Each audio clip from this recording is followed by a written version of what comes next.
नमस्कार दोस्तों, मैं आपका teacher Sunil computer educational society Prayagraj से। दोस्तों, यह जो आप प्रतिलेखन संख्या 1 देख रहे हैं, यह रामधारी गुप्ता का मैटर है, जिसमें प्रतिलेखन संख्या 1 से लेकर प्रतिलेखन संख्या 100 तक चैप्टर दिया गया है, जिसे हम डे बाय डे एक रोज़ ऑनलाइन डिटेशन देंगे और आप घर बैठे इसकी सुविधा ले सकेंगे। ठीक है दोस्तों, तो डिटेशन 5 सेकंड बाद स्टार्ट होगा, आप लोग रेडी रहिए। स्टार्ट।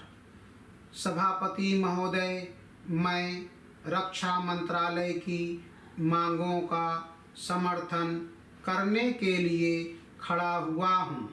वर्तमान घटनाओं से पता चलता है कि संसार का हर देश अपनी सुरक्षा के बारे में चिंतित है और उसके लिए हर प्रयत्न कर रहा है।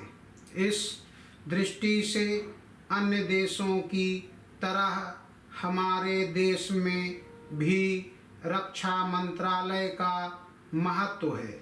मुझे इस बात की खुशी है कि जहां अन्य मंत्रालयों की उनके पिछले साल के कामों के बारे में काफ़ी आलोचना हुई है, वहाँ इस मंत्रालय की कम आलोचना हुई है।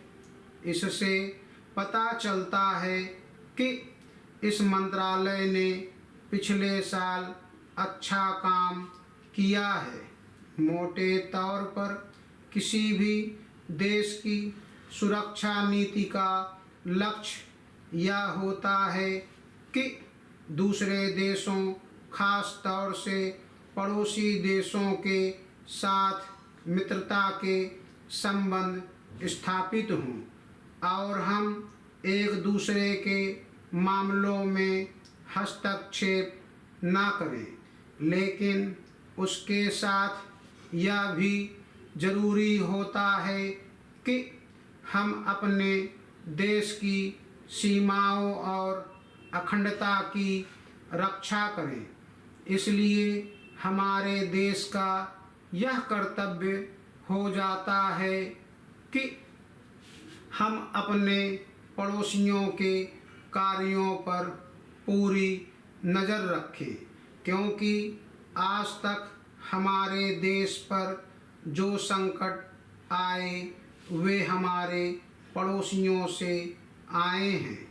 1965 में पाकिस्तान के साथ जो लड़ाई हुई और उसके बाद ताशकंद में जो समझौता हुआ, वह सिर्फ कागज़ पर ही रहा। पाकिस्तान ने उस पर कोई अमल नहीं किया। इस दृष्टि से बहुत ज़रूरी है कि हम अपने देश की सुरक्षा की हर तरह से व्यवस्था करें। हमारा उद्देश्य दूसरों पर आक्रमण करना नहीं है, लेकिन यदि हम पर कोई आक्रमण करे तो हम में इतनी शक्ति अवश्य होनी चाहिए कि हम उसका डटकर सामना कर सकें। Para change. आप जानते हैं कि पिछले दिनों पाकिस्तान को अमेरिका और चीन से काफ़ी मदद मिली है।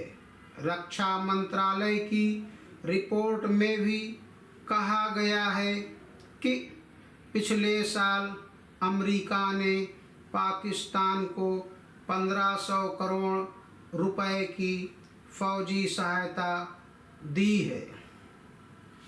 आज जहां हम फौजी सामान के लिए अपने कारखानों की मदद से अपनी शक्ति बढ़ाने का प्रयत्न कर रहे हैं, वहां पाकिस्तान संसार के देशों से फौजी सामान खरीद रहा है।